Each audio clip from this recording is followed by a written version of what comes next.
So what's up, kamusta? Ayos ba tayo dyan? So nandito tayo ngayon sa may Premium Bikes Baliwag branch para sa update natin dito sa motorcycle na to. Ano nga ba to? Ito yung Suzuki Raider 150. So sa tingin nyo, sulit pa rin nga ba ang presyo niya? Alamin natin yan at walk around na rin natin. So tara, samahan nyo ako.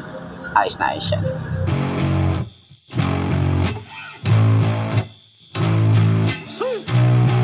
Old school effects out here.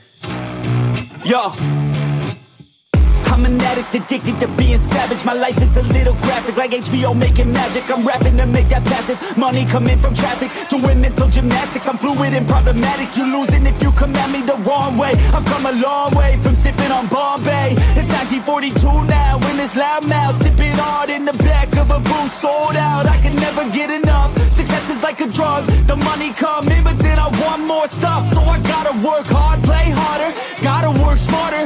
Time is money, yeah, money is harder, so I'm not giving up, no, I'm not giving in. I was born in this world, I swear, to make a difference. If you need a mentor, I got something for you, kid. Just watch the way I move and try your best to copy it. Like a CEO, I move like an athlete pro. I party like a rock star show. I live every day like my last, never know. I run it like a CEO. I move like an athlete pro. I party like a rock star show. I live every day like my last, never know. I run it like a CEO. I move like an athlete pro. I party like a rock star show. I live every. So ayun na nga, ngayong 2025, itong Raider talaga, isa sa pinakahalimaw na motorcycle na nasakyan ko, no? Kahit sa 150cc niya talagang sobrang the beast, no? The beast talaga, the beast. Ito yung sinasabi natin na King of Underbone. Pero ano nga ba yung mga nabago dito sa tingin nyo?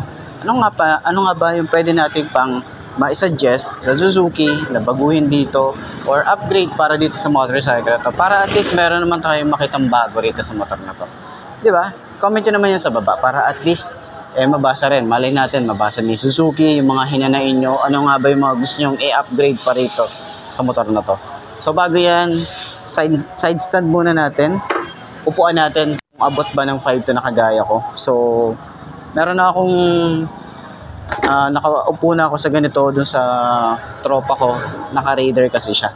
So ito yung ating itsura, ayan, ganyan ang itsura niya kapag hindi pa natin naitatayo. Talagang ano, no,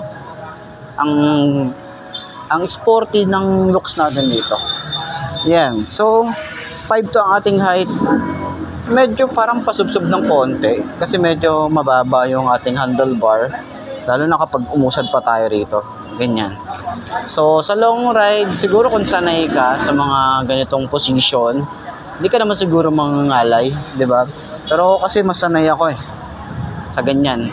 Kasi syempre tumatanda na tayo, di na tayo bumabata. Kaya ganun yung mga position na gusto natin, medyo chill lang yung ating gustong position. Pero sa shock niya, sobrang lambot talaga nito.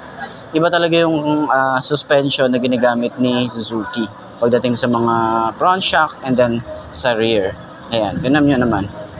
Diba? Kaya yung iba binabanking-banking ito Pero ayan, sa turning radius sobrang lawak niyan. Diba? So sobrang gaan din ng motorcycle na to. Ayan, kaya yung iba talaga kapag nag-overshoot talagang sumisemplang kasi sobrang gaan lang neto. Kaya titilapon ka talaga. Kaya huwag niyo mamaliitin yung power nito. Sobrang lakas ng motor na to. So hindi ito advisable na beginner bike. Pero kung gusto mo ng 150cc, na beginner bike, eto yung isa na to. Kung gusto mo ng halimaw na motor, ayan. So sa tingin nyo, sulit pa rin nga ba ang looks niya? Yung presyo, alamin na natin. Pero bago yun, center stand muna natin. Center stand natin kung magaan ba siya. Ayan, sobrang gaan, di ba? Kusa na siyang umaano So, ayos.